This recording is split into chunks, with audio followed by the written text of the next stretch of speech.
Azərbaycanda oğlunun intiharına dözməyən ata özünü öldürüb. Hadisə Tovuz rayonunun Aşağı Quşçu kəndində qeydə alınıb. Kənd sakini 48 yaşlı Muxtar Səfərov özünü öldürüb. Qeyd edək ki, bir neçə gün əvvəl həmin kənddə məktəbli oğlanın intihar etməsi barədə xəbər vermişdik. 17 yaşlı Ələkbər Səfərov yaşadığı evin həyətində ağacdan özünü asmışdı. Əldə etdiyimiz məlumata görə bugün canına qəsd edən Muxtar Səfərov Ələkbərin atasıdır. Atası oğlunun ölümünə dözmədiyi üçün intihar edib.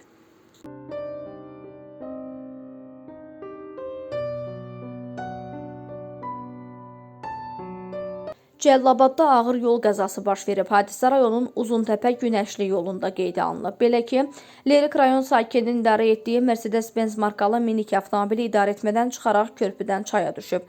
Qəza nəticəsində avtomobildə olan 3 nəfər müxtəlif dərəcəli bədən xəsarətləri alıb. Yaralılar Cəlilabad rayon mərkəzi xəstəxanasına yerləşdirilib. Faktla bağlı araşdırma aparılır.